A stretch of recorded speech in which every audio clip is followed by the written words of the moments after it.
जय श्री ओम नमः सिद्धेभ्यः जय श्री ओम नमः सिद्धेभ्यः धर्मः सर्वे सुखकरो इति करो धर्मं बुधासिन्वते धर्मे नैव समाप्यते शिव सुखं धर्माय तस्मै नमः धर्माय तस्मै नमः धर्माय तस्मै नमः।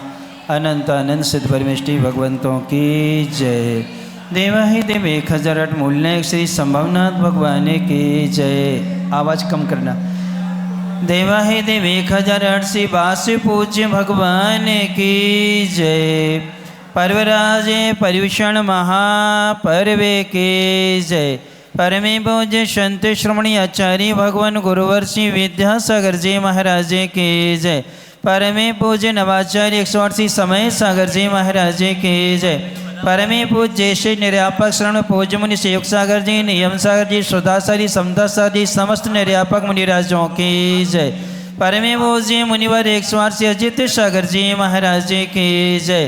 पूज्य मुनि श्री निराग सागर जी महाराज की जय। उत्तम ब्रह्मचर्य धर्म की जय। तिलक श्री विवेकानंद सागर जी महाराज की।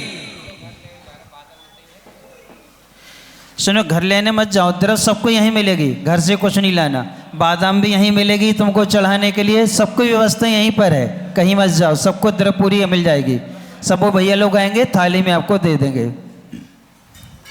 इकट्ठी बादाम दो लोग कटो, उसमें तसले में ला करके सबको एक एक कौवे भर के रख दो सबकी थाली में। चलते हैं अपन सब। आज बहुत पावन दिवस है। ये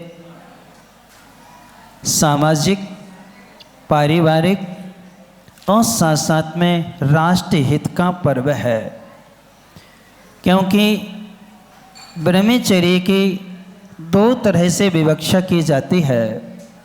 एक विधि परक होती है, एक निश्चित परक होती है। विधि परक ये है कि ब्रह्मे आत्मनि आचरतीति ब्रह्मचर्य, यानी कि ब्रह्म यानी आत्मा में रमण करना, आत्मा में लीन रहना क्या कहलाता है? ये ब्रह्मचर्य कहलाता है। दूसरी परिभाषा जो दी है, देहाश्रित प्रवृत्ति से हट जाना, यानी शरीर के आश्रित जितनी भी प्रवृत्तियां हैं उनसे हट कर के आत्माश्रित तो हो जाना, ये क्या कहलाती है? ये भी ब्रह्मचर्य कहलाता है। देहाश्रित प्रवृत्ति की आचार्य भगवंतों ने 3 प्रकार से कथन किया है।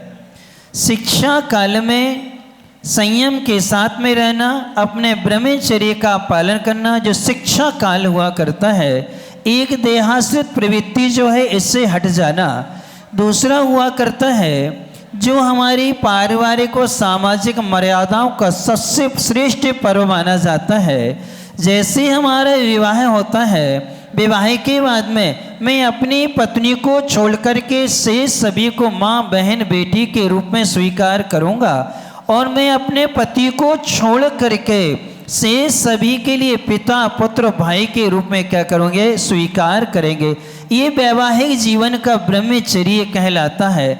इसी ब्रह्मचर्य से हमारी 2 व्यवस्थाएं सुधरती हैं। एक पारिवारिक व्यवस्था सुधरती है और एक सामाजिक व्यवस्था क्या होती है? सुधरती है। और जहाँ इस मर्यादा का उल्लंघन होता है वहाँ दोनों चीज़ें बिगड़ जाती हैं। क्योंकि हम एक उदाहरण देते हैं, जिस कंपनी का मोबाइल हो या जिस कंपनी की गाड़ी आती हो, उसका कोई पार्ट खराब हो जाता है, हम उसी कंपनी का लेते कि नहीं लेते?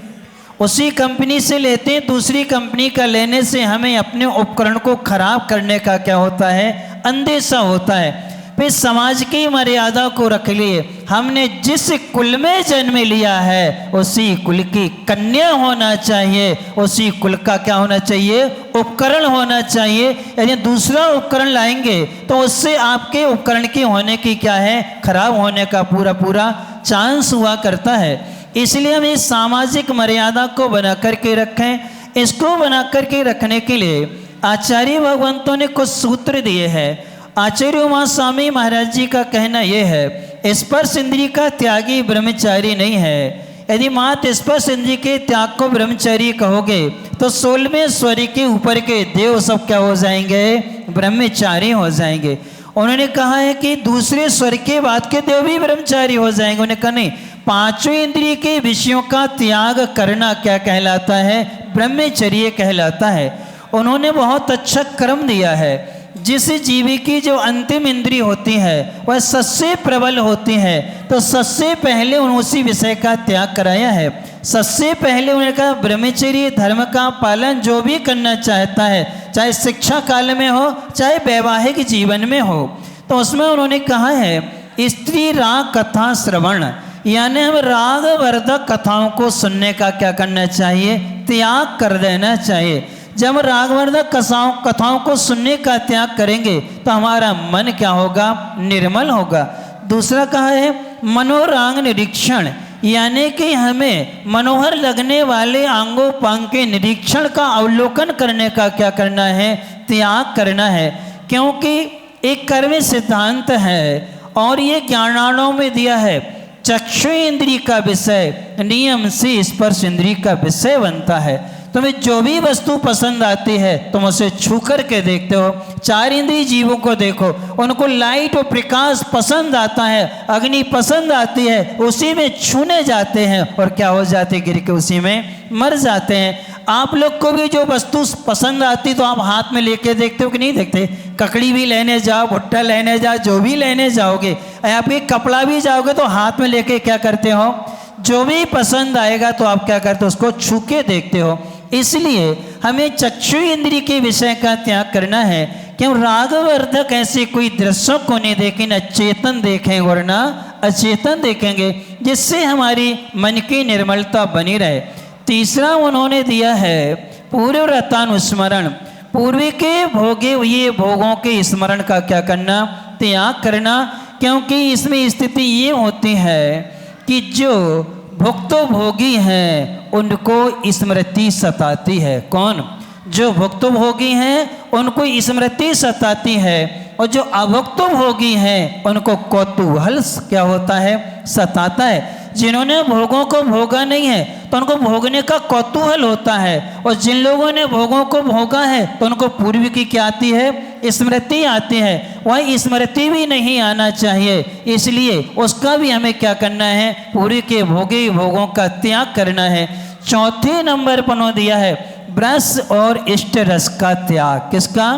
गरिष्ठ और इष्ट रस, जो घ्राण इंद्रिय का और रसना इंद्रिय का विषय इन्होंने इसमें क्या है? दिया हुआ है कि हमें गरिष्ठ और इष्ट रस का क्या करना है? त्याग करना है। क्योंकि जैसा खाए अन्न वैसा हो मन, तो हमें अपने शरीर को और मन को व्यवस्थित रखना है, तो सात्विक भोजन ग्रहण करना चाहिए। फिर अंत में दिया है स्वा शरीर संस्कार त्यागः पंच, यानी शरीर के श्रृंगार का क्या करना चाहिए? त्याग कर देना चाहिए। आचार्य ज्ञान सागर जी महाराज ने रत्न शौकाचार्य के मानव धर्म में दिया है कि यदि सप्तम प्रतिमा धारी या ब्रह्मचर्यानुव्रत का धारी शरीर का श्रृंगार करता है तो मानो वह मुर्दे का श्रृंगार करता, सब का क्या करता है? श्रृंगार करने के समान है। यानी जब हमने ब्रह्मचर्य ले लिया है तो श्रृंगार की हमें कोई आवश्यकता नहीं है, क्योंकि तीन चीजें अब ब्रह्म में निमित्त बनती हैं। सबसे पहले बनता है अलंकार, फिर बनता है अंधकार और फिर बनता है एकांत। ये तीन चीजें ब्रह्मचर्य बाधक बनती हैं। अलंकारों को जो स्वीकार करते हैं तो हमारा जीवन क्या होता है? अव्यवस्थित होता, परिणाम हमारे क्या होते हैं? गलत हो जाते हैं। फिर इसके बाद में अलंकार के बाद में अंधकार, जहाँ अंधेरा होता है वहाँ भी हम असम्यक प्रवृत्ति कर लेते हैं, और जहाँ एकांत होता है वहाँ भी असम्यक प्रवृत्ति होती है। जबकि अंधकार एकांत में चिंतन करना है, केवल ज्ञान ही सब जगह देख रहे और जा रहे, उनसे कोई स्थान बाकी नहीं है। हम ये चिंतन करके श्रद्धा को अपना विषय बना सकते हैं, तो हम उससे क्या है?